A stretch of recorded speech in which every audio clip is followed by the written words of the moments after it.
Everybody,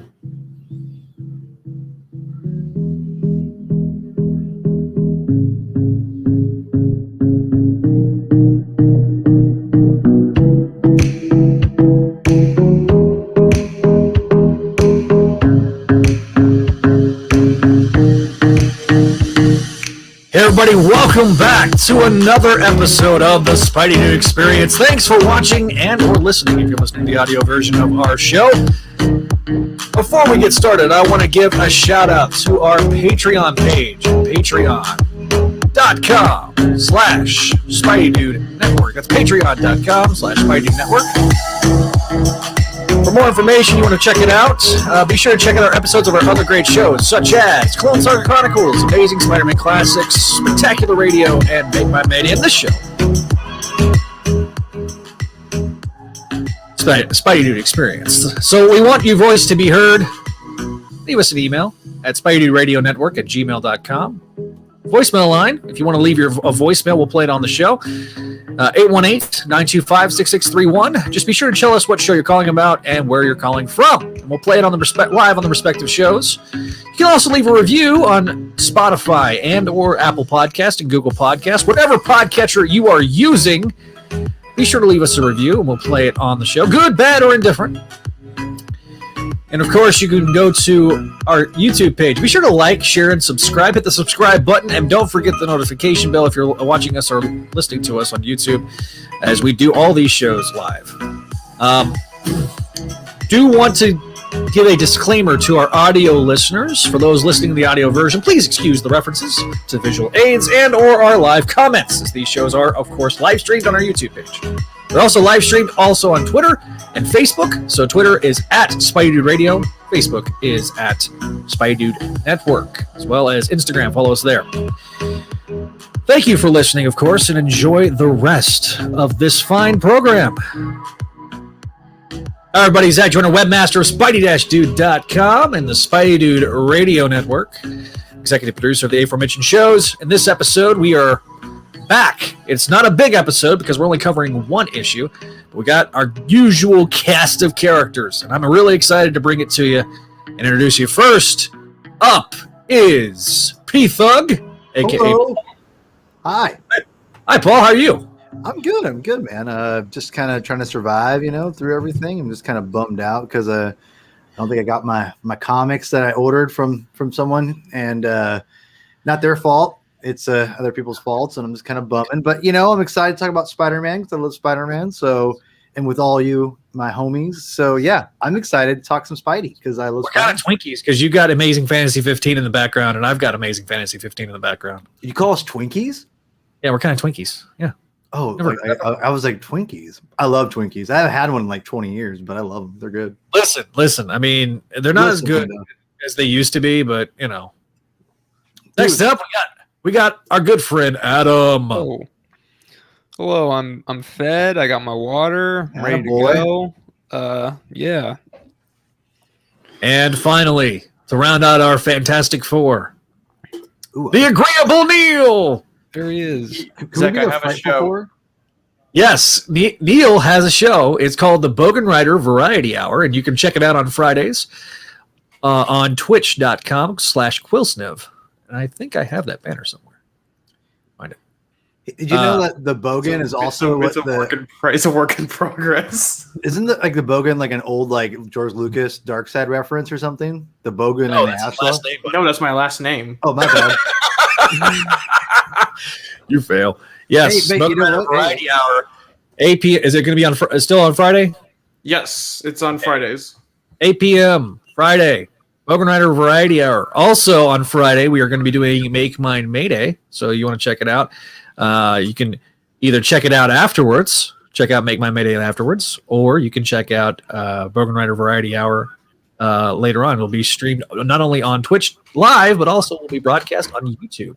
Zach, I have a question, and this goes to all you guys too, but mainly Zach because he's the Mayday fanatic, right? So here's my question: I have never read. I've read the first What If issue for Spider-Girl, and that's it. Okay. Now I'm doing a giant Spider-Man reread, or just read, or whatever, chronological read right now, and I'm wondering if I should just wait to do it afterwards, or if I should do if I there's a pretty clear line of demarcation. Really, you could read Amazing Spider-Man up to Amazing 440 and then start Spider-Girl. Okay. Because that's kind of where the timelines diverge. Okay. Right at the beginning of the Gathering of the Five, Peter goes to go find what we assume is Baby May, and that was Amazing 440. And so Peter goes off. Well, obviously the Gathering of the Five did not go the way we thought it was going to go. It reintroduced our lovely Aunt May, a star in this particular issue, I suppose. Yeah. And the issue that we're covering tonight, and so it all comes together. It all comes together. We got 7 viewers. Hello, 7 viewers. When we're talking about like being the star, I thought back to like the making of the Phantom Menace when George Lucas is in front of that wall of concept art of Jar Jar, and he goes, "Jar Jar is the key to all this." We never had a character like this. We can get Jar Jar working. Hey, he did, man. He was the first CG character. He made it work. But anyway, this is about Spider-Man, not Star Wars. But really quickly, also, this is one of the reasons why is I'm sure if I did this last time or not. So, because of you guys, I got the Spider-Girl. And I think I even tried to tell this to you on the last show you guys were on when I retweeted everything. I was like, hey, I got this because I need to. So, yeah, I've been wanting to read Spider-Girl for a long time, and I kind of neglected her just because I'm a jerk.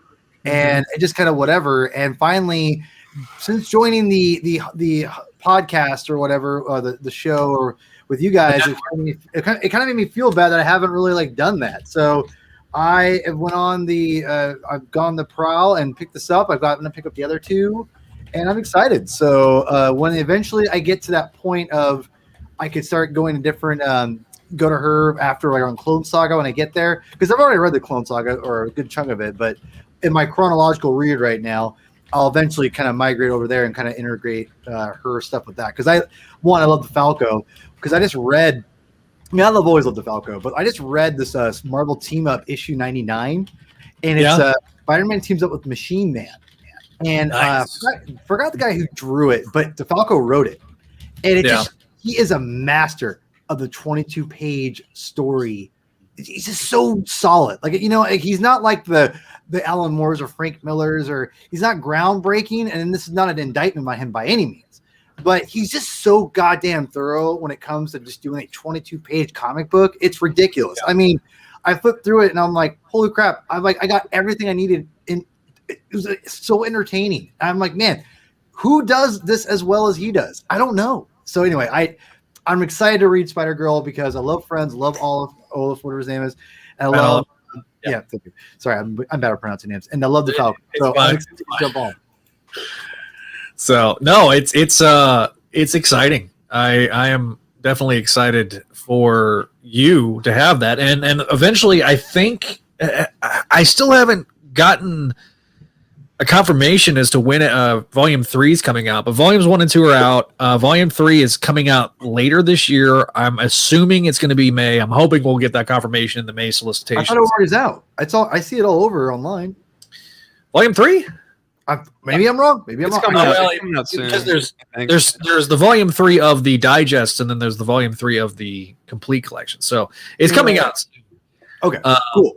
I haven't got an update though on that because it was slated to come out in October. Then the pandemic hit. Then it got pushed to April, and because it was coming out once a year in October, and now we're kind of playing the waiting game. So as soon as we know more, we'll definitely be posting that up on Spideydude.com. All right, so tonight we're going to be covering one issue. That's cool. Issue 59. Great Mark Bagley cover, and I got this book today, and I was like, man, this is thicker than I'm really anticipating. And then I realized that they did this little lovely gatefold in the middle of the book for King in Black, and I'm like, oh man, like, did we really need this? Like, is this something we really needed? But because I guess, you demanded it. and then of course this lovely nonstop Spider-Man poster. This ad for the book that will never come out. Oh, that's gonna come out in like what, a month? Yeah. Yeah, We keep saying, okay, Adam, we said that a year ago. Yeah, but this time things are sort of back to normal, sort of, not totally. But well, I mean, for those amazing Mary Jane fans out there, yeah, They will never get their book. mm-hmm. yeah. So, as Vinkman said, King in blah. Actually, I read the Daredevil tie-in today, and it was great. Supposedly, Volume 3 is coming out in March, according to Vinkman. I'll double check that. So, I'm hoping. Fingers crossed. Okay, so like I say, we are covering Volume 3. Volume Volume 5. 5, number 59. I wish it was only Volume 3. I would have liked to eliminate Volumes 3 and 4. Sorry, buddy. Sorry, Paul. All right, Ripped by Nick Spencer. Marcelo Fiera is the penciler. Negative Space Part 2. Picking up right where we left off. We get this story of Martin Lee. This is the origin story of Martin Lee. Now, I have not read that Mr. Negative miniseries, so I can't speculate as to the veracity of whether or not this fits in with that. I got to the point where I stopped reading Spider-Man miniseries because 90% of the time they were just kind of there. So we learned that Martin Lee is actually not Martin Lee. He was a smuggler, human trafficker, and he killed the real Martin Lee and assumed his identity. So I'm going to look at the Marvel database. We all know that's the best source to look up this kind of thing. they're actually nice guys, though. I met them back in the Marvel database. I love it. That's awesome. I actually met the guys that run it, and they gave me a shirt. I don't know what happened to that shirt. I think it got lost in several moves, but so the source is from ASM Volume 4, Number 7 for being involved in human trafficking, and then I'm gonna have to go back and reread Volume 4. Yeah, it also cites Dark Reign Mission Negative Number 3. So this looks about right. Okay, so he's kind of telling what happened, and then, of course, the sins of Mr. Negative are literally a demon hanging outside. We then cut to back to the Osborn, Harry Osborn residence, where Norman is just trying to get Liz to talk. We cut back to Martin and Aunt May going to escape through the tunnels. Meanwhile, Peter is still fighting the inner demons outside. And there's this bit of a monologue where he's talking to Harry kind of specifically, and not a whole lot of dialogue from Peter during this fight scene. It's jumping back and forth. Norman is taking Liz and Normie to see Harry, and I'm assuming their other child, but I don't know because they don't ever mention the other child. Good. So Liz is absolutely devastated by Norman, by her being there. So we then get a bullpen bulletins, which I have not seen bullpen bulletins in a good minute.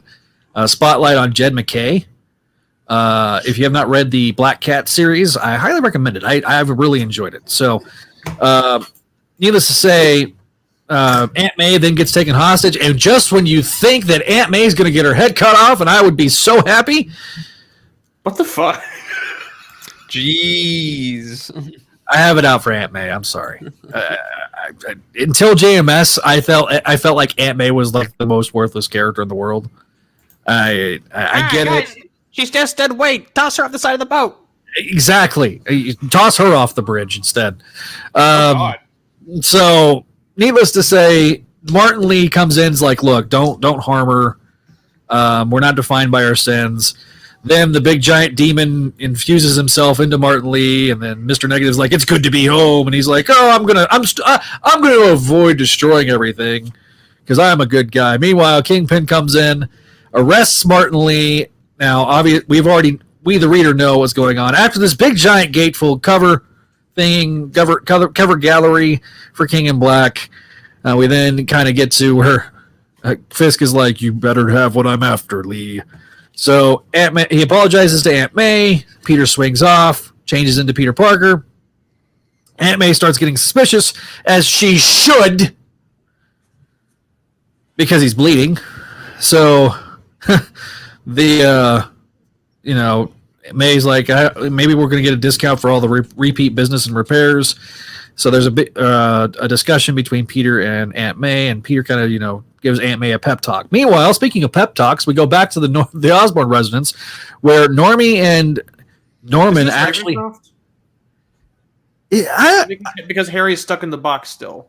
Oh yeah, it may be Ravencroft. You're right. I'm sorry. A dialogue box saying it where it was would be kind of nice. I honestly just assumed that it was Ravencroft because Harry's in the Dark Force box. So. Yeah, he's still in the Dark Force box. So Norman gives a picture of Harry and Norman when Normie was a kid, and Norman actually has like a real, true heart to heart with Normie, and kind of starting to treat Normie like an equal. Meanwhile, Spider-Man is being a creep and stalking him. We come back to the office of Wilson Fisk, where they're having a conversation about the tablet of life and death, the tablets of life and death, where they can be bring forth resurrection. Fisk is still trying to bring back Vanessa. We then, have Kingpin saying you're going to need to steal it from Spider-Man. And so basically, Kingpin's like, look, I'm prepared to give you all the turf you want in New York, but he must warn you that you will have competition. And I'm going to go to the final page.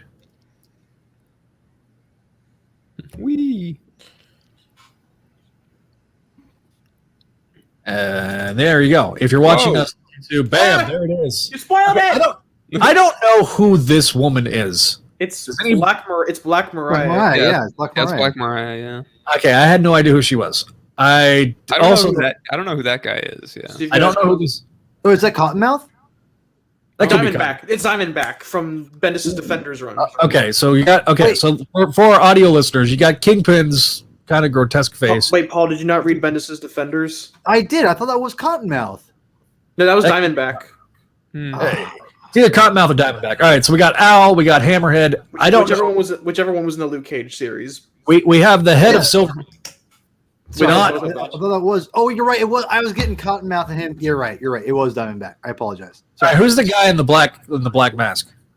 Crime Master. That's Crime Master. Yeah. Oh, okay. Duh. Okay, yeah, they brought back Crime Master. I forgot. Yeah, it's not Tarantula. Don't get them confused. Well, if there was two lines going up on the mask, I'd be like, okay, jeez. Needs to be Fedora. All right, so we also have. Who's the guy on the table? Who's like the head? I know who the head is. That guy? Okay, we got who's Hammerhead. Who's the lady with the gold face? Yeah, who's that? He's the head. Yeah, the head, gold face. The gold face would be Madam Mask up here. Who's the guy with the receding hairline and the giant forehead? Yeah. Forehead. I hate you all.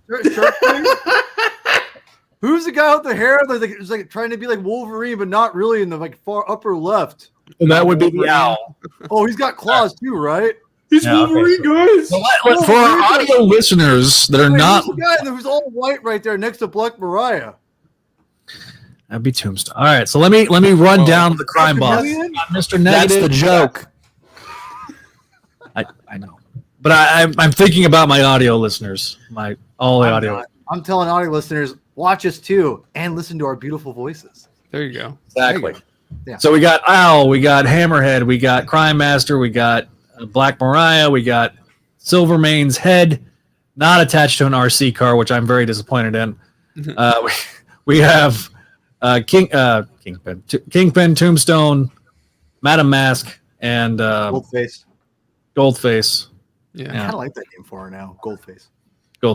So yes, to be continued. So obviously it's going to be picked up next week in issue 60, the big issue, the one that has the centipedes with Peter and Mary Jane together. Everybody panic! What's going on? Hey Neil, I think the viewers can only see the top of your head. I don't care. Me? No, me. Oh, so what's funny on the digital version, it just says issue 60. On the non-digital version, it actually gives you the date. Really? Yes. Okay, I haven't picked up my physical copy. Ugh. Yeah, so that is a minor difference. So it's on sale 2/24 of 21. So it'll be on sale in 2 weeks. So okay. All right, so I'm gonna minimize that, guys. Hi. Hi. We're gonna start with agreeable Neil mid-yawn. Top of your head, Neil. Go ahead, Neil. go. So you can take a nap afterwards. What's your thoughts on this one? I've been fighting a computer all day. I'm sorry. It's okay. It's okay. You got some fans in. I was excited for you. Yes, I think one of the pins on my motherboard is shot though, so that sucks. But I'm gonna give this issue a B. I would be kinder to it, but I don't know. It just felt like I wasn't really excited for this issue. I'm more excited for like next issue, and then the next 2 issues, and the next 2 issues after that. Yeah. But this past arc has just been kind of a letdown for me, in terms of like what because Spencer set the bar so high that like this feels kind of forgettable. Mm-hmm. It does feel like we're in the meanwhile phase of the story. Like I made this metaphor a while back, not a while back, but today. It's like when you're riding a bike and you're shifting gears, like you like grind to a halt for a minute while you're switching it, and you pick up speed again. Yep. That's what it kind of felt like to me. It felt like I was riding the bike and Spencer shifted gears without my consent, and then As if he needs your consent. well, yes, because I'm the one riding the bike. Oh, okay. In that particular instance, Yes, yes. in this metaphor, I am the bike rider. But yeah, It's a 2-seater bike. The art was, it's not. I don't know why Bagley couldn't have done these 2 issues as well as because I think he's doing next week's, isn't he? I think the Is next he? one. I think he's doing 2 weeks. Yes, but I also think it's also an oversized issue, if I'm remembering correctly. No, I think you're thinking of ASM 63, but Could be. What kind of bothered me was just like, we've kind of got our new trio of recurring artists. We've got Gleason, we've got Bagley, and we've got Vicentini, because Vicentini was confirmed to be one of the new regulars. So I don't know why Ferreira's, is that how you pronounce his name, Ferreira? Yeah. I think so. Go with it. I don't know why he's doing this book anymore, because I thought he was going over to Miles Morales. But yeah, I guess Vicentini just did like 6 issues by himself, so he needs a little break, and then Gleason takes time, and then it just wondered me why Bagley couldn't do this whole trade's worth of art. That just felt weird, because Bagley's the workhorse of Marvel. So Yeah, I mean, this is a guy that can easily do 18 issues a year. But I also think the last few issues have not also been single-sized. I mean, he's done a few double-sized issues here and there. So I'm not upset with just these last. Okay, so Postmortem actually felt like the real ending to Last Remains, but not really. And then these 2 issues kind of just feel like we're kind of spinning the wheels with the Mr. Negative stuff. Like, and thematically, I'm going to give Spencer credit that this arc in particular makes sense. Yeah. For not only Martin Lee and getting him back to being Mr. Negative, but also for Spider-Man, because Mr. Negative lays it on pretty thick. Like, we're not judged by our sins, and that provides a counter philosophy to Kindred, whose entire deal is like judging people by their sins and saying that defines them. So from a thematic perspective, I understand what he's doing, but it felt like the plot just ground to a halt to make that point. Yeah, and look, if anybody's going to make that point, it would be Martin Lee, considering the dichotomy between the 2 sides. But so B for you. What else you got there, Neil? I don't know. It just felt like I'm gonna sound mean, but I kind of wish we just skipped this arc and gone straight to the Peter MJ stuff. Like this could have easily taken place after the post-mortem stuff. Yeah. I just feel like there's more important things to do than. But then again, I did like the Silvermane's head on the table. Good. Again, we're going back to superior foes again, and I love whenever we go back to superior foes. I don't know. It just felt like this arc. I don't want to say it's like the 2099 of this year, but and honestly, it really isn't. But No. this arc felt like it just was buying time for whatever and just spinning the wheels in the mud. I don't know. Yeah. I don't really have. I feel like I'm just going in circles on my talking points. Okay. Well, we'll move on to Adam. Adam, what's your grade? My gut feeling is to also give it a B. Because I get what Neil's saying. It does kind of feel like, it feels like an interlude that's setting up the next arc, essentially, all the Kingpin stuff. Like, okay, now we've got, we've laid kind of the ground, some more of the foundation for what's going to be happening in a few months or the next couple months with the Kingpin story. But that being said, I also liked what Neil said about the Mr. Negative thing being what Mr. Negative says. Well, what Martin Lee says about the sins not defining us. I think that was good. I think like Peter needed that to kind of so he could back away from the edge a bit, so he's not like in this huge depression spiral about what Harry's been doing. I feel that. Depression spiral, not what Harry's been doing. Yeah. I think there's good character stuff in here. Peter talking to Aunt May, it begs the question, like, is Aunt May suspicious, or does she know? I've seen some people thinking that she knows that he is Spider-Man right in that moment, and it's kind of like it's going to be a thing, like, is she just like not telling him, and that whole thing, waiting for him to tell her. And I saw this scenario back in the JMS run. I saw this scenario back in ASM 400. I saw this scenario back in the PS4 Spidey. Yeah. I'm just going to call this just because I can. I like what I'm just going to say is a reference to the first Raimi movie with the bleeding arm.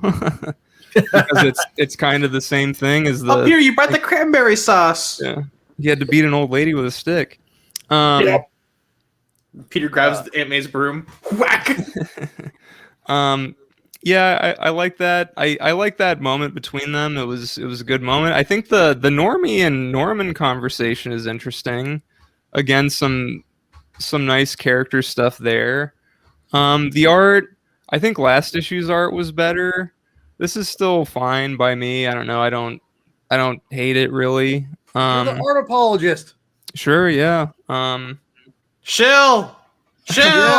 Give us what we want. Gleason.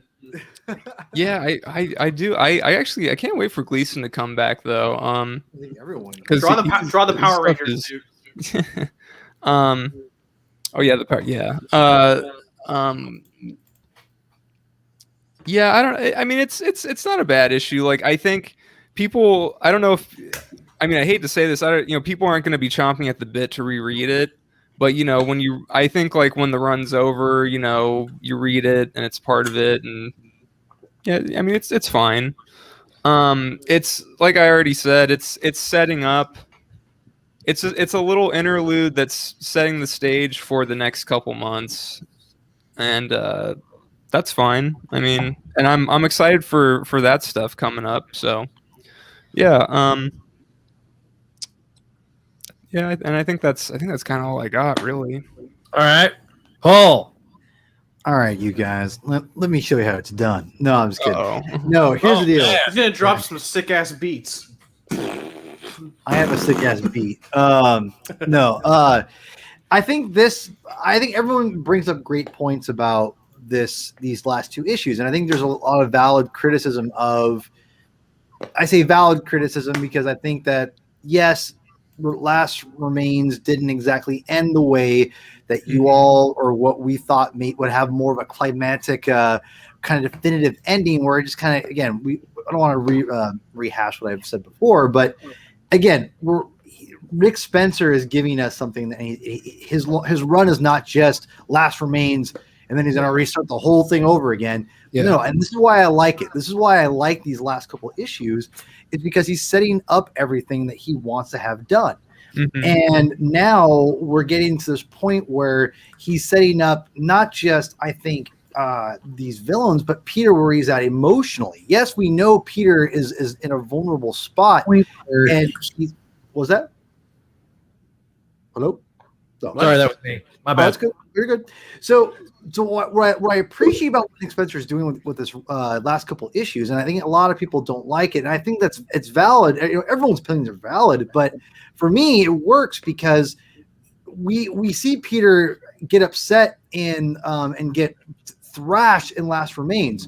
The problem is we don't see the fallout, from the emotional side a lot in these heroes with these things. It's this big climactic ending, and then it's I gotta move on to the next one, and there's not really time to revel, and that's already the wrong word for it, but to kind of see someone have a lasting impression. Now, this could be very well because he needed issues to fill up and to get to the next point. I don't know.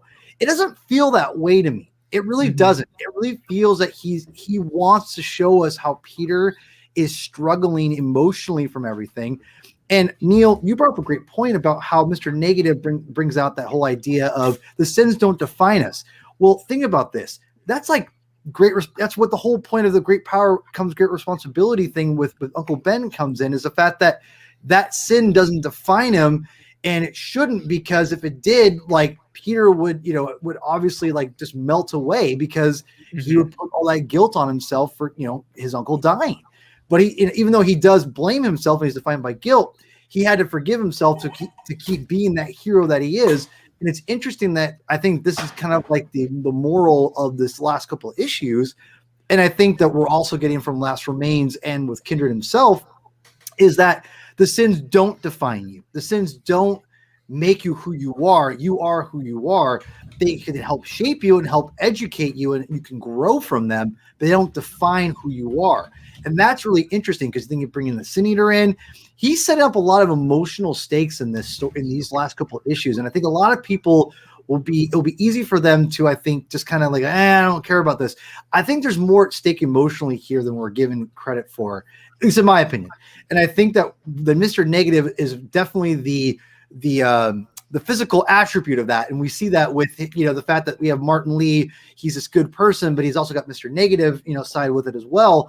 There's just a lot going on, I think, there from a subtext point of view that, again, I love the fact that, this whole sin idea and defining us and, abolishing sin. And what does that mean? And what Nick Spencer's telling a very interesting story that I think a lot of us maybe don't want to hear right now, because maybe it's just, facing our, sins in our lives is really hard. I don't know. I feel there's a bigger story. I don't want to say a meta story, but I think there is a bigger moral arc. Yeah, more of a big kind of thematic arc that he's trying to explain to everyone or show using Spider-Man, which, again, some of my favorite storytelling is very much with these kind of things. And he's kind of trying to show people kind of like, let's challenge ourselves to think about what exactly do our sins mean? How, do they define us? Can they define us? What exactly does that mean? I think this whole thing with Kindred is awesome because of that. And again, so not everyone loves it. And I think those things are valid, but this is more of that. And I think that you need stuff like this to help establish the fact that sin is there for Peter. And right now it's eating away at him. That's why he's upset for a number of reasons, and he's taking things out on these inner demons here, but which is hilarious, right? He's this rage and he's taking it out on the inner demons. Which again, I wink, I get it, Nick Spencer, I get you. Don't even try to play that over me. Which I love that subtext. I love that. He's trying to explain that right now Peter is fighting his inner demons with the literal inner demons, and he's trying to come to terms with it. I think the whole arc, and maybe this will be like, oh, well, yeah, this is Spider-Man, duh. But coming to terms with your sin and your past, I think, is what we're going with here. And I think and if he does abolish one more day, which would be awesome, which would be going back and maybe even telling us, the reader, in a meta way, like, we made a mistake. This is what the whole point of Last Remains is. You need this stuff to establish when those times come in, it really makes even more an emotional impact. And I think for me, with Sins Past or whatever the last arc was before that, and Last Remains, and now with this, it's given me everything I need for where Spider-Man is emotionally, and I'm glad we're getting it. I think this is a solid issue. Granted, I've been praising Nick Spencer up and down. He hasn't really written an issue that I hated or disliked a ton for the most part. But yeah, I think the art is solid here. I think, again, going back to my criticism of the last issue, Fioria does a great job of drawing the supernatural costume characters. He struggles with normal people. And even Mr. Negative, I think, looks great. Kingpin, if you look at the last page, it's not the greatest Kingpin, but it's solid. This is solid work. I think if this guy got more work, to be honest, I think he'd get better over time and knock it out of the park. I think this guy should be looked at as a, maybe a work in progress kind of a thing, at least in my opinion. This is solid work. Sure. As far as, and I'm sorry, going long-winded here, Zach. As far as I love the ending. I think this is going to be fantastic. I love all the crime bosses at the end and how Fisk is setting them all up to kind of go after Spider-Man. I love it. I love the crime bosses. I do wish there's one character missing, and I've been meaning to read up on them, and I'm sure Niels and I know about it because you're like an encyclopedia over there. But is the Hood? Where the hell is the Hood? I thought the Hood might be involved in this or something like that, with all these crime bosses. So I think the last I remember him was in Hawkeye Freefall when he got the crap beat out of him by Hawkeye. No, don't tell me that. No. No. That's the last I've seen of him. I don't know if he's appeared in anything since. Well, I have to read Hawkeye Freefall now. But anyway, that's a you problem. So, what's your grade? Sorry, Zach. My grade is going to be probably a B+. I think this is a good solid issue. So I wanted to bring up something. I hadn't thought about it until recently, and I think Paul, of all people, actually made me think about it. Of all people, what are you trying to say? Yeah, geez. I'm sorry. I love you. Don't worry. And the idea of the Sins is kind of Spencer's way of laying down the manifesto of his run, because when I think back on his Captain America, the Secret Empire saga, people weren't really in on what the moral was. Right. What if our greatest heroes can be corrupted, or national security, or the rising tide of fascism. This is kind of Spencer laying down one of the core beliefs of his run in the we don't let our sins define us kind of thing. And I'm wondering if it's going to be used later on to help Peter transition away from not only being defined by his sins through kindred, but also just moving on from the death of Uncle Ben. Not necessarily letting it just fade away. Oh, it never happened, but accepting it and using and if he starts a new life with MJ again, he uses the motivation to keep her and everyone in New York safe as a new motivation. Does anyone question? I hate to. I don't know this. I'm not trying to make this like a religious thing or anything like that, but I think I definitely feel religious overtones with this to an extent, because I went to a Bible school. And, I don't disagree.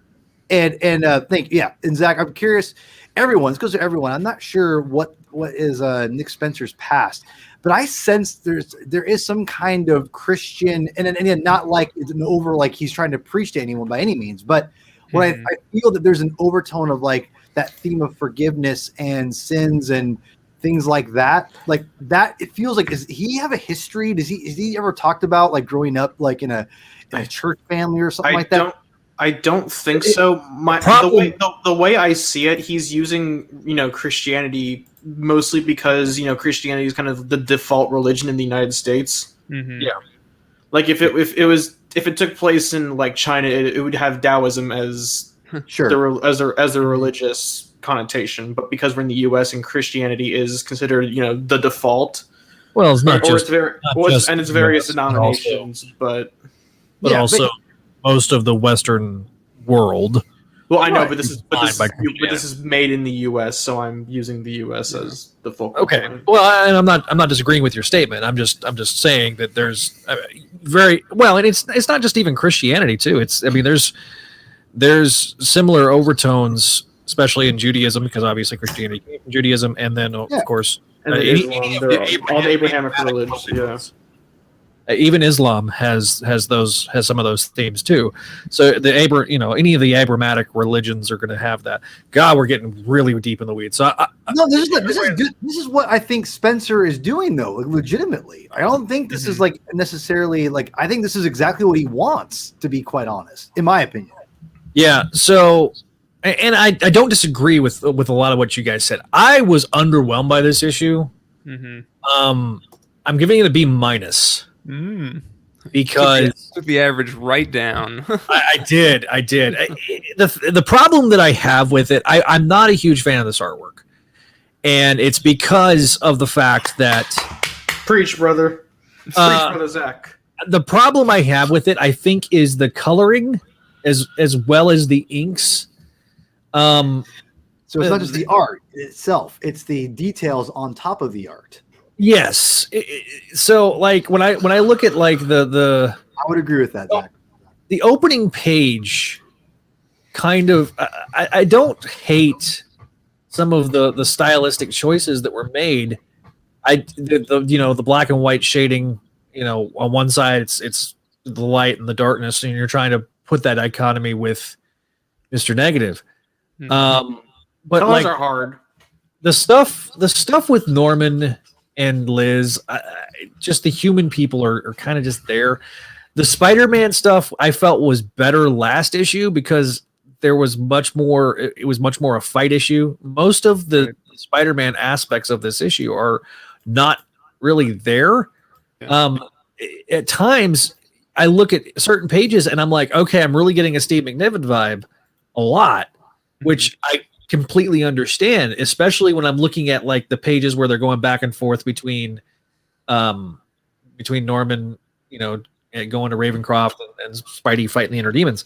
I like the fact that he's fighting the inner demons and he's fighting his own inner demons and he's having this struggle between his best friend and what has happened to his best friend. Colors are weird. It is weird, but it's not. I wish that we would have had somebody else draw this issue. I think I would have probably enjoyed it more. Bagley. Liz, I do like that Liz is being an active part of it. I do enjoy that. I enjoyed the scene with Norman. Yes, I made the joke about Aunt May. So let me be kind of crystal clear about my stance on Aunt May. I don't hate Aunt May. Sure. I just feel like that she's so one note. So many writers make her that way. Right. And you have to understand. It's like Jonah too. Jonah's the same way. But for me, I started reading Spider-Man. Aunt May's dead. Right. Yep. It's like Uncle Ben to me. Right. Yeah. And then, the Baby May stuff happens and we bring back Aunt May and we basically give the finger to everybody that was hoping for a Baby May resolution. This particular issue where she gets taken hostage, I think it ends way too easily. She suddenly becomes the damsel in distress. And it's kind of gave me I remember, and I was reading this digitally first before I actually got the physical copy. So I'm sitting there reading it on Comixology and I'm going, this read better digitally than it does in a regular comic book. And I don't hate that, but I also think that you're writing it as a regular comic book. I felt like that. Yeah, to me, I don't hate Mr. Negative. I think he's probably he's the only Brand New Day villain of that Brand New Day era that I felt had any type of legs. The rest of them really were just there for that initial arc. I felt like Mr. Negative as a crime boss was great. And frankly, in the hands of guys like Christos Gage, Mr. Negative has been really well written. Dumb question. How far are we defining Brand New Day? Are we talking like since ASM 545 just until Spencer's run, or are we talking about like I would define until the big time era of villains as the year of the Brand New Day writers? Okay. So that year, that 100 issues of Brand New, like between 545 And 647. Yeah, 647 when they did the Origin of the Species. Origin of the Species arc. So that's what I would label that the Brand New Day era. Mm-hmm. In fact, I'm going to label that the Brand New Day era in a future episode. So because I really feel like you got to cut that. I've used the beginning of Slot's run, yes, is during Brand New Day, but truly the beginning of Slot's run is big time. I fully agree as a Slot apologist here on is Zach's on the money. Even though I love New Ways to Die, I think it's maybe his strongest Spider-Man stories that at least I ever read. I liked it, but I had problems with it. Imagine that. And it wasn't necessarily Slot's fault. The problems I have with New Ways to Die has nothing to do with Slot and more to do with editorial. So, okay. We'll definitely get to that in a future episode. Yes, but for me, I'm like, all right, Mr. Negative's back. Cool. Did this need to be 2 issues? I don't know. I do like the character beats with Aunt May, despite me kind of, going, oh, yay, she's going to die. But you also got to understand, I started reading comics, in 96, and then the reboot happens, and then they write her so awful in the reboot that it was such a breath of fresh air during the JMS run that I was like, okay, cool, great, I'm good. Her knowing Peter Parker is Spider-Man makes sense to me. It's something that was way overdue. And then for them to completely put that genie back in the bottle really, really teed me off. So I feel like I'm hoping that we're getting to that. I didn't dislike. She was one of my favorite elements of Friendly Neighborhood, the most recent volume of Friendly Neighborhood. Despite me really not loving that volume overall, the meta arc, even Spectacular. I didn't like the meta arc, but there was individual pieces of that art of that book that I really liked. So I liked it. Like I don't hate this issue. It's just I don't know if it really needed to be 2 issues. I do like being a bit of a magnificent jerk here. Actually, this bit about Kingpin saying like it's so nice when we in government can cut through the red tape. That rings a little too close to home because recently the state of Nevada announced that they would let companies run their own governments in towns. So I don't think Spencer knew that was. I don't think Spencer can predict the future, but that's some really good prediction on his end. Yeah, and you live in interesting times. But probably my favorite scene of the entire issue, though, has to be the Normie Norman scene. Say that 5 times fast. Normie Norman scene. That scene where it's Norman behaving like a dad. Like a grandfather. This is the first time we've seen that with Norman. Yeah. Like, especially, like, this is where, in a previous life, on a previous podcast, I have discussed, does Norman love his children? Does he love his grandchildren? And the psychosis, I think, is shown here that he does truly love them. And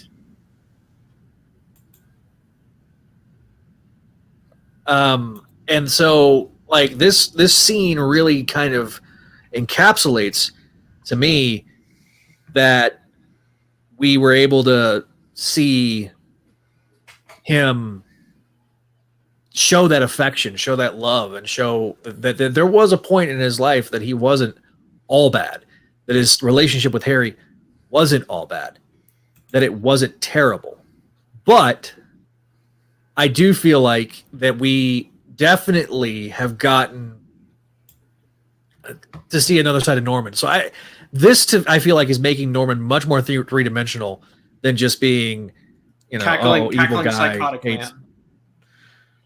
Do what? Cackling psychotic man. Yeah, I don't. I'm interested to see how they're going to work with the tablets of time and death and life. Real quick. I just want to point out. I can't remember what I can't tell you what page number it is because I'm reading it from a different source than Comixology. But yeah. I love that it's the page where he's fighting their demons and they grab Aunt May out of the floorboards, and then you've got like Liz like on her knees in front of the box, and Harry just like looks like he's dominating her with the T pose. Let me go back. It's because he's just standing, dominating with the T pose. You're talking about this one right here. If you're watching, he's just like, "What's up?" He's just standing there. Yeah, like he's. It's almost like he's doing the crane kick in Cobra Kai or Karate Kid. Why are you? Okay, I'm gonna blow Neil up. So for those that are audio listeners, you're missing out on this. You need to go to YouTube.com and see what Neil is doing. So, but yeah, that again, the artwork is very hit and miss. The Spidey stuff is great. The human stuff is kind of there, and especially when the cover is such a great cover. I just kind of like, oh man, Mm-hmm. So again, I'm giving it a B-. I don't hate it, but I don't overly love it. It's fine. Yeah. It's just fine. That's it. So I'm going to go through the comments real quick because some of these are funny. Earlier, Matt Auger said, DeFalco is a really good writer. He's agreeing with Paul. Gathering of 5 happened much later in the MC2 timeline than regular 616. Actually, no.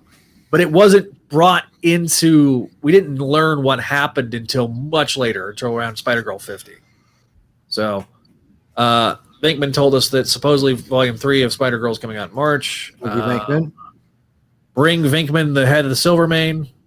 On the RC car, just for you. Just for you. And then we got... for the last page you just showed, it's really difficult to tell who all those characters were because the art was not that clear. Exactly. Yeah, that's kind of my problem with it. Actually, it wasn't that bad. Or real quick, what do you guys think of what Venkman says here, and I'll let you guys kind of discuss for a second. Okay. I think the general consensus. He says, I think the general consensus is that Kindred arc has overstayed its welcome. We're all ready for it to be done and over with, and ready so we can move on to the next thing. Agree to disagree, Venkman. Okay, I understand people who don't want the Kindred stuff to end. Mm-hmm. I just kind of want to do something new, right? Like I like how Spencer's tying in. Like I think that he's tying in the Kingpin stuff to the tablets stuff. Mm-hmm. I think that's something neat that I think that's what he's going for, is that they're going to be used in some way on Kindred. And I think that's a really neat idea. And that could be, that's a good way of Spencer tying all of his plot points together in a much more effective. I keep comparing this to his Captain America run, but I have to because that's like the most recent thing he's done. That's Marvel related. Yeah, no, totally. I think that's that's long form. Absolutely. Yeah. That said, I actually think this is the most comprehensive look we've had at street level Marvel since Zdarsky's Daredevil started.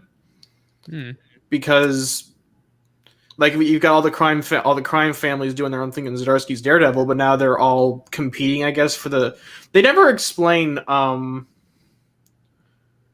Is the idea that Kingpin's going to have them have all these different street level mafia guys steal the tablet from Peter and Boomerang? Or one of them? Yeah, I believe so. Well, he's gonna have them like do the Great Race. Yeah, exactly. That was what I got out of it. Yeah. I just wanted to make sure because it feels.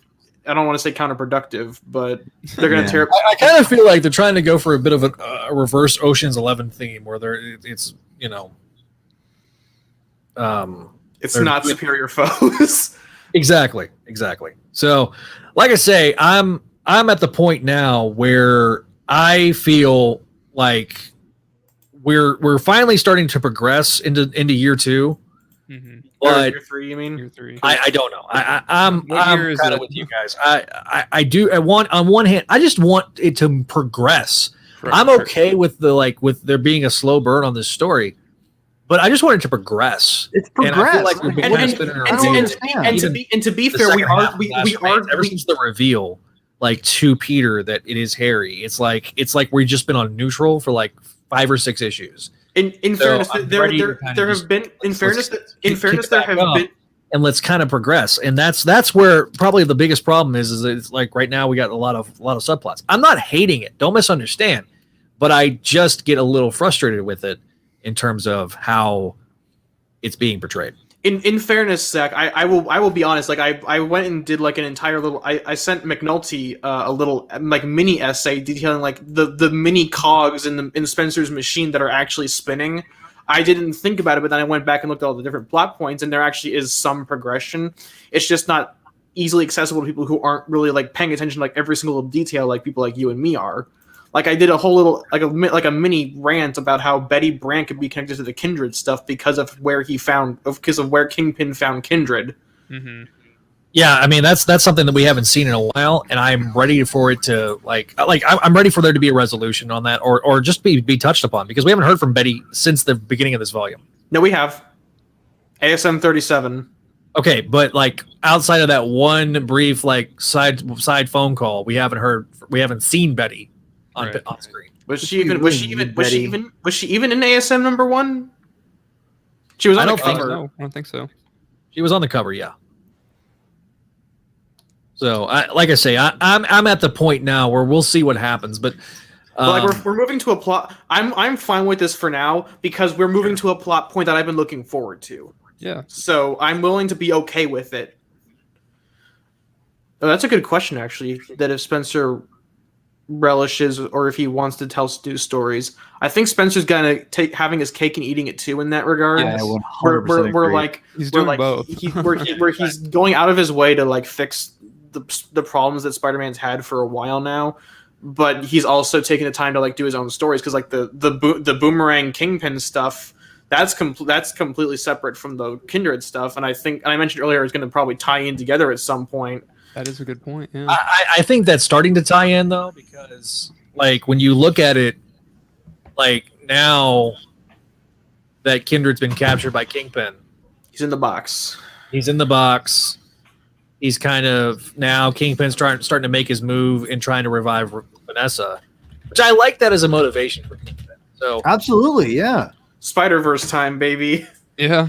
Well, Yeah. and but I think it makes sense because whenever you read Kingpin and early stuff, Vanessa is the one that's always generating him to like leave, and he always comes back because he struggles with it. But Vanessa's always gets him to do what to do the right thing. At least he tries to get him. And he actually will attempt to because of her. So it makes sense that like he feels lost and aimless without her. So again, I don't mind them borrowing that theme. And to be honest, I think it's been kind of fun to see Kingpin kind of be part of Spider-Man's universe again, and not be just a Daredevil mainstay, because he is a shared villain between both characters. So yeah, I used to get really annoyed with like how we wouldn't see Kingpin. This is the most Kingpin we've gotten, I think, since Shadow. No, we've gotten him like regular. We had him regularly during Big Time. that's true, we did. Yeah, Yeah, we got it. But this is like this is the most consistent he's appeared since Yeah. like the for early sure. 90s. Oh, yeah. absolutely, yeah. Because I mean, there was the whole thing where Kingpin died, and then Richard took over and became the new Kingpin, and blah blah blah blah blah blah blah. I miss the Rose, by the way. I love the Rose. No, seriously, Blood Rose. I love those characters. Oh yeah, like I don't. Okay, Oh, a lot of people like to hate on Mackie. No, a lot of people like to hate on Mackie, but Mackie was just writing a lot of that that was what was cool at the time, and they were trying to do cool and edgy, and Web of Spider-Man was kind of that edgier book. But it was great. Alex Savick. Yeah, Alex's work is not exactly dark and edgy. That's a hilarious thing. No, but like The I anchor, good the anchor artists, kind though. of, But not the necessarily anchors at that time kind of made that a little bit. Yeah. Yeah, if you look at the colors and you look at the inks, especially like around 100, Yeah. they're trying really hard to make it darker. Yeah, and I just gotta say that I love the fact we're diving deep on this issue of Spider-Man. And I think I want to make that a point, and for the audience to know that, like, who else is going this deep? Like, seriously, we're going in like deep and thematically into what Spencer's doing, and I think, and again, I think it's important to recognize, especially with Spencer. I think there's something about that I love, and I just, like you said, Zach. This is not everyone's going to be loving this, and not everyone's going to be. These issues aren't going to set the world on fire, and I get that. But I think that in the end, you need to have these issues to essentially propel Peter and the story emotionally where you need it to go. Now, granted, could this all be done like in a giant-sized issue? Absolutely. But I do think that this needed to happen, at least for us to kind of dwell and marinate a little bit on a Peter that's reflective on how he's feeling and not be broody necessarily, but he's not exactly in a great place. And I think that ruminating on that a little bit is nice, because we usually see Peter be like, I'm so mad, but I gotta move on and be Spider-Man. And it's, you know what I mean? Like right now, he's like, I'm angry. Like I just died like 50 times in a row by like my best friend through some. And he didn't kill the jackal this time. Wow. Yeah. And so, I mean, that's what I'm saying. Like there are going to be consequences from these things from Kindred, and we're seeing that. And we don't really see that a lot of times in these superhero Omega stories. So even though the art may not be great, and I think you said it, Zach, that the inks and the colors, and I call them the fine details, they're not the greatest on this issue. I will fully admit, but I don't think the artwork itself is the complete problem. And I think for the most part, it's solid. I think if you had a different colorist, maybe it might be that. No, So I was talking about that earlier. Hang on, Zach, can you take the thing off so people can see my face? Thank you. God. What's up, Superior Spider Talk? Hey, Spider Talk. What's up, Spider Talk? What's up? What's up? But I was talking about it earlier. The colorist is like, there's two of them this issue, I think, isn't there? Oh, I didn't even notice. Yeah, because I think for the Normie Norman stuff, that's Andrew Crossley, and for the Mr. Negative stuff and the Peter stuff, it's Maury Hollowell. What is with this run and getting really bad colorists? I'm sorry, but I can't stand Curiel. Yeah, I don't. The one good we've gotten, like, you know, the Otley era. We got we got Laura Martin and then Nathan Fairbairn for Otley's art, and that stuff looks fantastic. But then Gleason got Matt Wilson, and I know that some of us disagree on that, but I thought that his coloring for Gleason's art was perfect. I agree. I like that. Yeah, and then Delgado's been knocking out of the park. But then for whatever reason, we've got Bagley. Bagley's got Daniel Curiel, and his coloring is not my favorite. It's not as bad as like Frank D'Armata, who has ruined like every book he's been on. Well, it hasn't ruined is hyperbole, but he's lowered the quality of every book he's worked on for the past 5 years. You know, and I don't want to make that very clear. I don't like bad mouthing people or talking down their work, like colors and things like that. I don't like it. I want to make that very clear. I'm not trying to talk mess. I just think for this story, and Zach, you probably brought up, Neil, you brought up a good point. Like the art, the coloring just isn't really working on these with this artist. It's not jiving for me anyway. So I think that if you had the guy who did, and I'm very bad with inkers and colorists' names, but if you had the colorist who did, what I'm here for. Exactly. If you had the colorist that Gleason had on this guy, you would have, I think, a much better, delivery of the art. I also think there is a problem too about whether or not a book. This has been the longest night. Like when you think about it, like when was the last time we had a book in the daytime? Jonah arc. Like everything has been very dark, very moody, and I understand what Spider-Talk is saying. Well, I mean, Peter actually woke up in the middle of the day in ASM 52. Okay, all right, my bad. So, but Spider-Talk said, "I don't know how much I love being stuck in a comic of this tone, even if it's thematically rich." No, I would say I'm actually with him on that. I want to, like, ASM 61 through 64 look more like they're leaning more into Spencer's like street level comedy stuff, and I'm all for that. Give me that. I want that. We're gonna get it. Yeah. Oh yeah. That's why I've been saying be a little patient. Thank you, Adam. Thank you. Be a little patient. It's coming. It's all coming. And, I know. And Noel already came, I guess. So. Yeah. Well, at least Amazing Spider-Man's not getting tied into King of Black. Okay. Oh, yeah. I'm sure we'll make something good out of it, though. So Yeah. Look, I'm going to say this. No Overall, disrespect to King in Black because I'm not reading it, but I'm just saying I'm glad it's not tied in. I like Thunderbolts. I just I'm ready to sit down and like do a binge read of Venom, and like start from Donny Cates' run and then work my way to 200. Like I'm okay with doing that, but like I can't tell you how happy I am to not have to review all those spin-off satellite ones. that's my job. But I will Sorry, say, Neil. I enjoyed it when I was doing it, but like once I'm not doing it, I'm like, oh. I did like Thunderbolts, and I'm excited to read the second issue. So I haven't read it yet. I'm going to read Black Knight because I like Spurrier. So Real quick, we can use this. Actually, we can use this as a constructive learning moment. So we were talking about colorists earlier, and I bring this up, and it's because it's a King in Black tie-in, it's relevant to this. But I was reading today's issue of Sword, and see you guys later.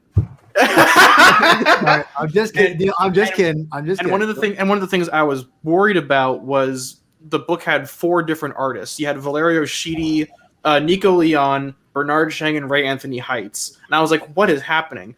But Marte Gracia, the colorist for the book, did such an amazing job that I couldn't tell it was another artist. And that's what I think is the constructive criticism of this book is that Holloway and what's his face? I'm sorry. It's Holloway and Cross. It's Hollowell and Crossley. I was a composite character I just made there, guys.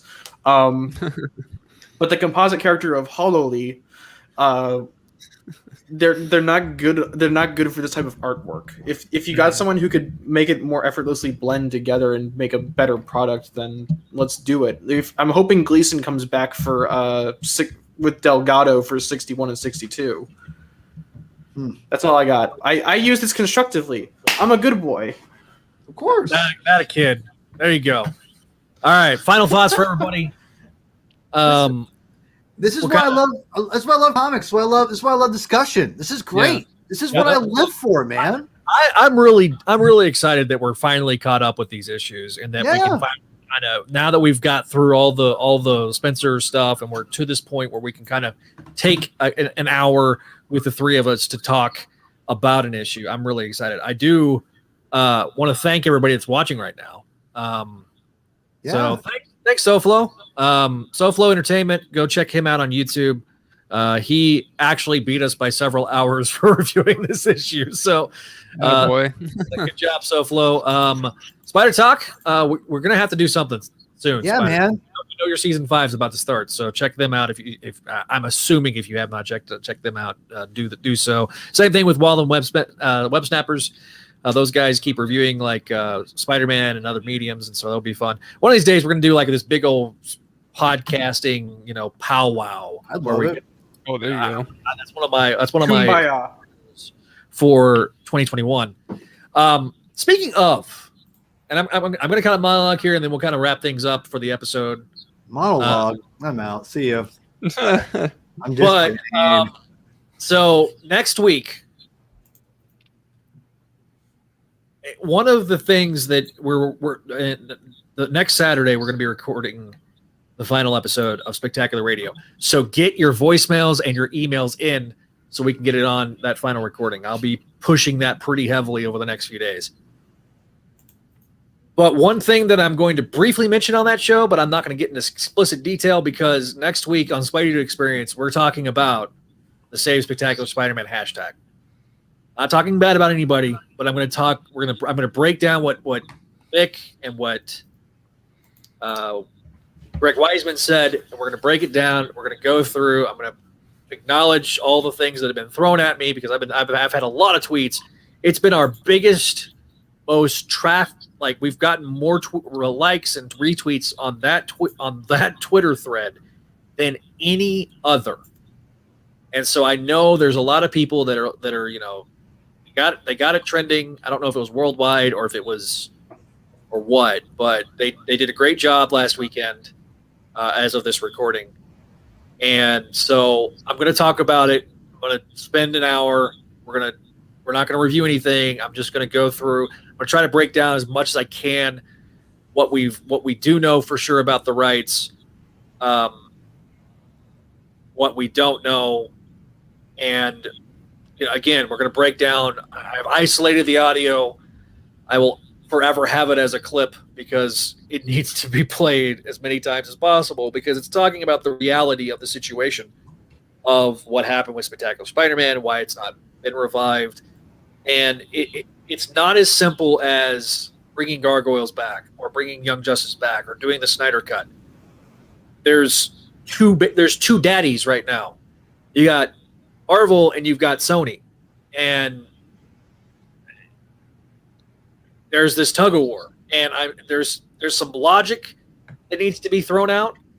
There's some understanding that needs to be thrown out, and we've talked about it on Spec Radio, but I just feel like having an episode devoted to talking about the problems with bringing the show back, they could do something different, but in terms of Spectacular Spider-Man, it's dead, Jeff. And that's going to be the basis of next episode. And I know I'm probably going to get a ton of hate mail, and I understand it. But I just feel like we have to be... I don't want to spend the entirety of the final episode of Spectacular Radio talking about this hashtag thing, because it is getting momentum, and I love it. I'm a big fan of fans organizing together. I've been on campaigns. I helped small, but I still helped on the Save Spider-Girl campaign back in the 2000s. So it's not like I don't know what it takes to do it. I just feel like there's better in different ways. Just spamming the hashtag is not enough, and it's not as easy as spamming that hashtag and getting it trending is not. It's easy to do. Clearly, they were able to do it, but there's realities that they don't want to acknowledge, and so I'm just going to make that episode just to acknowledge that and make sure that the final Spec Radio episode is a celebration and not us griping possibly about this. So I'm going to be as respectful as possible. I'm going to lay down reality. There's what we would like. Everybody I know that's watched this show wants a season 3. Myself included, Greg Bashansky included, Neil included. I'm sure Paul and Adam, all of them. Adam's like, yeah, we're good. Or not Adam, Paul is like, oh, I guess. Well, I like the series. It was good. I'm gonna break that down. I am going to try to start a series, but it's going to be long form videos. It's going to be probably heavily edited videos where when we're doing reviews and doing live streams, I'll release those on the weeks that we don't have an issue coming out. I'm going to try to dive pretty heavily into the history of the Spidey rights, and go from there. It's very interesting. Yeah, Matt, if you want to be a part of the program, like I say, next week will be live streamed. So I'm going to be doing it live. So if you want to comment and talk about it, feel free. Shoot me an email, shoot me a PM. We'll kind of go back and forth. Also, real quick before we end the show, or before you do your thing, just make it clear. I think what Zach was trying to say is that we're not dunking on anyone who wants the show to come back. We're dunking on the ability, I guess, the ability of the show to come back. Yeah. As one of my favorite commentators once said, be kind to people, be ruthless to institutions. There you go. And that's be ruthless to Sony. The bottom line is it would be revived if it made financial sense. And the reason that we're getting stuff like the Clone Wars revival and the Snyder Cut and Young Justice got 2 more seasons that weren't originally on the docket. There is some specific ways that was easy to do. There is specific reasons why Spectacular Spider-Man as an entity is not going to work. And so sometimes it's not listening versus what we want and saying, "Oh, we're going to do this." Great. I love the passion, but we have to understand the reality and then come up with solutions to get past that reality. And that's ultimately what you would need. But again, I'm gonna dive deep into this because it's an interesting topic. One, two, I've been hammered on Twitter, and I've been writing responses to tweets. So I will bring up those tweets. I'll bring up my responses, and I'll kind of further elaborate. You can only do so much in 256 characters.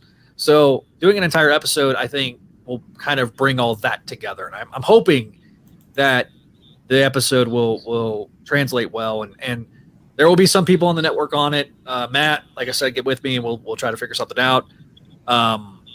Definitely are ready to kind of talk about that. And again, I want to get deep into this stuff because I think it's interesting how, it also kind of tails into like this whole MCU possible Spider-Verse movie. How is that going to work?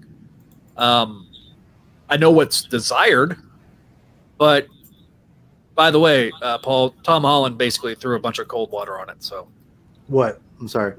The Spider-Verse thing. So. Oh yeah, man, whatever. Apparently, also he got mad that Marvel wanted him to wear a wig because they wanted his hair to be longer. Like he's got the curly hair in Homecoming and Far From Home. Yeah. Like apparently he wanted to wear it shorter because he's filming, I think, Uncharted, and he just did the reshoots for that Chaos Walking movie he did with Daisy Ridley. Yeah. And Marvel's like, we want you to have the hair longer, and I don't know if this is real or not, but he's like, I don't want to wear the wig. I'm not wearing the wig. There's a lot more expletives in there. I was restrained, Zach. Aren't you proud of me? I restrained myself. Listen, I am proud of you. Not that I'm not going back and saying this is not necessarily for kids on all the live streams, because I am.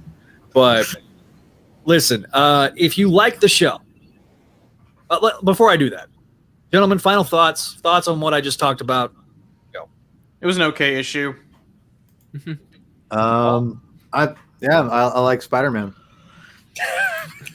Adam, the art apologist.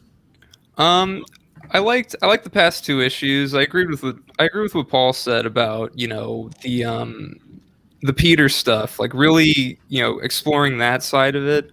I think I appreciate that. I think because why do we like this character? We like this character because it's Spider-Man and he looks cool and he does cool stuff. But I think we all like this character because of the Peter Parker element too. I think that's got to be just as important. I think. And I appreciate us getting that. I appreciate us getting, what Peter is dealing with, because we've had that since pretty much day one. So, yeah. And, we've been very patient with the whole Kindred thing. I think the whole run is basically going to revolve around Kindred at this point in some ways. I think I know we've been patient for a long time. I think we just got to keep holding on. I think the fun stuff is coming. I think the big stuff is coming too. And just keep hanging on, and I think it's all going to be worth it. Yeah, I agree. I 100% agree, guys. The tease, our next live stream is going to be here on the YouTube channel. Will be our discussion of J2 on Make My Mayday. Vinkman says, forget Say Spectacular campaign to get the rest of J2 on a Marvel Unlimited. I did it! Please. I put a change.org petition. I made a change.org petition live. You were there, Zach. Yes, and Adam. I will be bringing that up. I will be bringing that up, and we will be talking about that. Yes, please bring that up.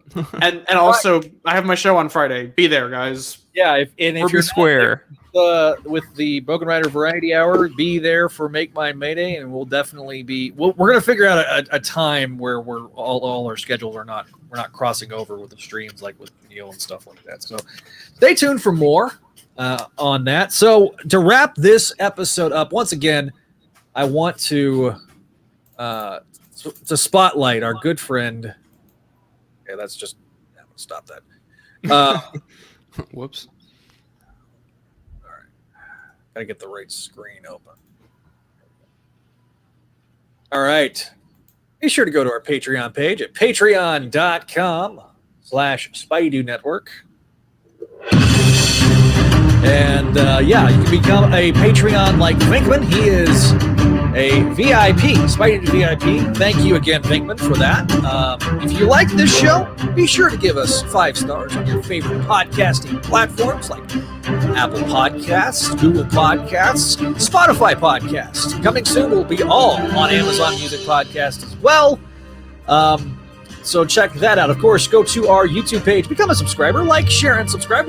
I think we added a subscriber during the show because I had 67, and now we have 68. So Yay! Thank we you. keep adding some more subscribers. Woohoo! We get to that 100, I'll be able to finally change the URL. So knock on wood, we'll get that sooner rather than later. Look, just in having that YouTube page, just in the amount of time we have, to already get 68 subscribers organically is pretty cool. So, of course, be sure to head on over to Spideydude.com for more updates, more episodes, more audio. Coming soon here on the Spideydude Radio Network. Thanks again for listening, and we will see you guys next time here on the Spideydude Experience.